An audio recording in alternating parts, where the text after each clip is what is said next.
1001, 1002, 1003. What's up with this?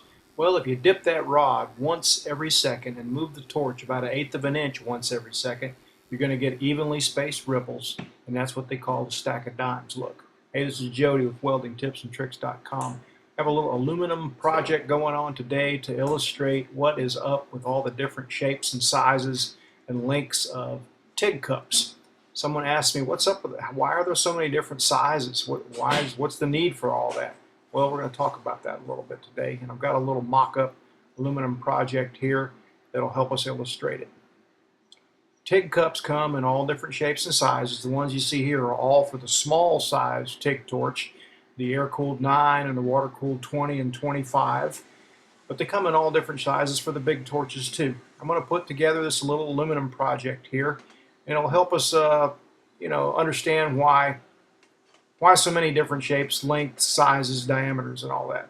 First thing I'm going to do with this aluminum, I've already given it a little sand down with a flap disc. I want to give it a wipe down with some acetone to get rid of any debris or oil or grit that's on there.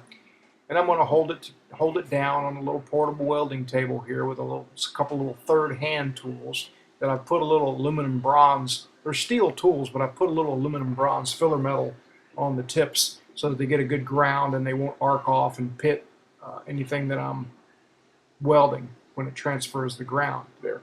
So I'm going to get a couple of tacks on here. And what I'm going to do as I tack this thing is I'm going to let that cleaning action of the arc, the cleaning action of the alternating current, cook away some of that smut. See the little brown ring on the outside? I don't want to puddle that right away, because sometimes you get a crappy contaminated tack weld if you melt that stuff right away, because cleaning action doesn't have time to do its thing. So here you see it clean, you frost up, and that little brown ring moves on out away from the puddle, and I get a nice clean tack.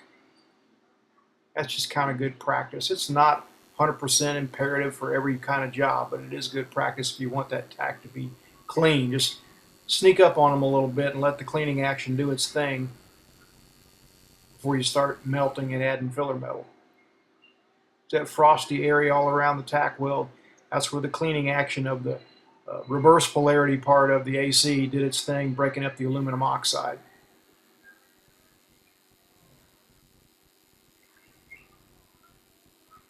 And to avoid those little crater eyes, one way of doing that, you probably saw the crater eye in the last tack, add a little extra drop as you taper off and then wiggle the arc around, and you usually get rid of that crater.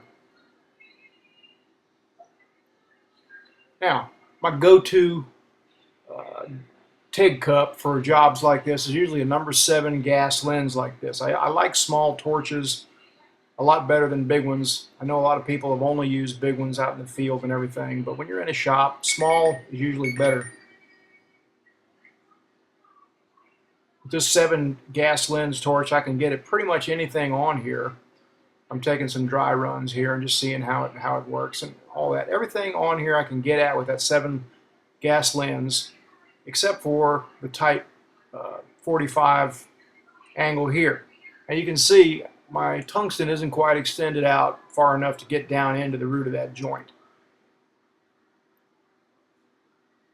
So if I don't extend the tungsten out and I try to weld this thing like this, I'm going to wind up with bridging the gap, and I can weld it together, but it'll just bridge the gap like this, and it won't penetrate all the way into the root of the joint. Maybe not the end of the world for some applications, but not ideal. What I need to do is extend it out like this and get it down in there, and then I can flow metal all the way into the root pretty much, or close anyway. And yes, I did hire a first grader to do these drawings. But anyway, I'm using a WP9 flex head today with this small hardware. I like small torches, like I said before, because sometimes you got to get in small areas, and if it'll handle the amperage that I'm using, I always prefer small. But sometimes that's not the case. A small air-cooled number 9 just doesn't handle much amperage, and in which case you might want to go to a number 17 or a 26 air-cooled torch that uses a lot larger hardware. It's a lot bigger. If you're used to the small ones, it's going to be like holding a big hammer club here. But they do work, and you get used to them. But everything's bigger. The torches, the TIG cups are longer, the collet bodies are heavier duty and longer, the collets are longer, everything is bigger and longer.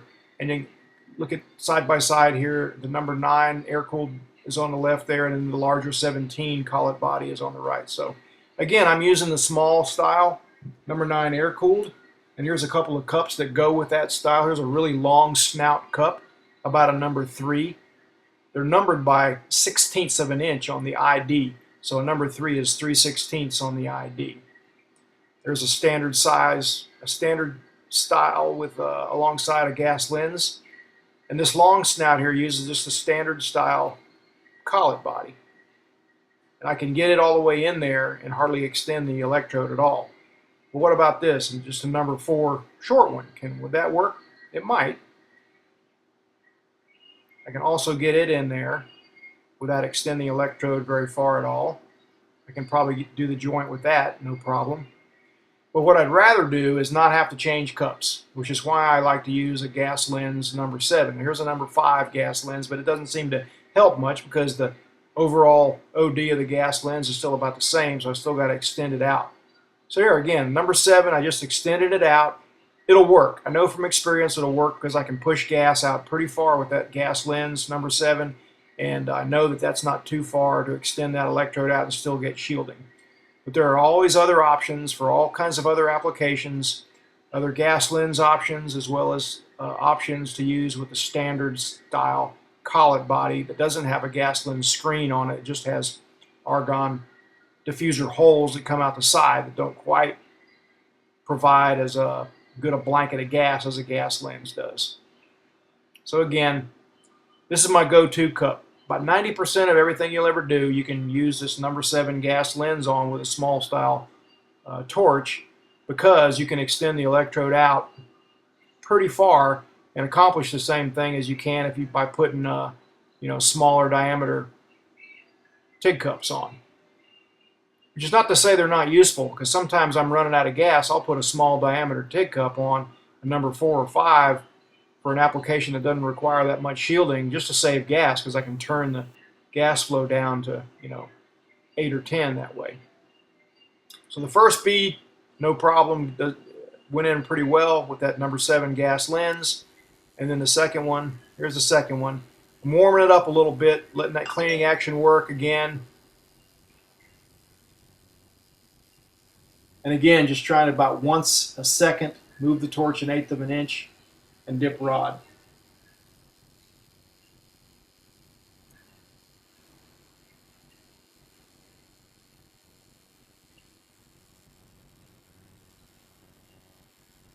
Gives you a nice even travel speed, evenly spaced ripples, and 8 dips a second is an inch every 8 seconds, which is about 7 inches a minute travel speed.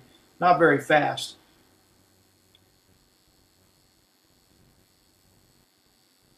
I'm going to weld the rest of it up here. This might be a little subtle if you're not paying attention, but what I'm doing here is I'm using a pretty close arc while I'm flowing the metal forward, but then while I'm dipping rod, I lengthen the arc a little bit and get it out of the way of the rod, because when I add rod, the puddle height grows, and if I'm not careful, the puddle will grow right into the tip of the electrode. And I don't know about you, but I really don't like to stop and sand aluminum off my electrode every 5 minutes. I'd really like to just keep welding. A little bit closer view here. You can see I'm doing the same thing. I'm keeping a tight arc, and then as I back up, I lengthen the arc just a little bit while I dip rod. Again, once a second. 1,000, 2,000, 3, just about once a second. That's what works for me. On some jobs you can pick up your travel speed quite a bit and doesn't harm the appearance at all. In fact, sometimes it looks even better. If I'm doing production work like this, like if I had 100 of these to do, I'd kind of play games with myself and just try to see how fast I could weld them, and it actually kind of helps you get better at welding. You speed things up and you push the envelope a little bit. Your filler rod hand has to keep up and trains it to, do a better job.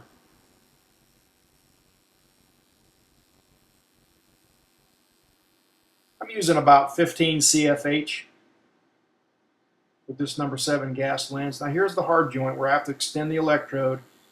I went up to about 20 CFH on the flow meter here, and I'm going to let that cleaning action just go ahead of me a little bit and clean that aluminum before I start adding rod, and then just try to move ahead, dip, move ahead, dip. This is kind of deceiving here. It looks like I'm not even getting in there, but I am. Now my rod angle is really poor here, and the reason for that is the camera is right where the rod should be coming from. So it is what it is today. Now when you're hanging around like this waiting for something to heat up on aluminum, you know how that aluminum can really get hot and your fingers just get to cooking. But my fingers are not cooking at all. Do you know why? Because I'm wearing a Tig finger. My finger's not even getting warm. I can hang around here as long as I want. So there's my shameless plug, but they really do work. Awesome for stuff like this. So there is the finished job, and hopefully it was pretty good in illustrating why there's different size cups, small ones and long ones and tall ones and everything else. And also a little explanation of the different sizes of torch. Small, air-cooled 9 and water-cooled 20 and 25, and the big ones are air-cooled 17 and air-cooled 26 and water-cooled 18. And there's probably a few others too. All right, well that's it for today. Thanks for watching. Visit weldingtipsandtricks.com.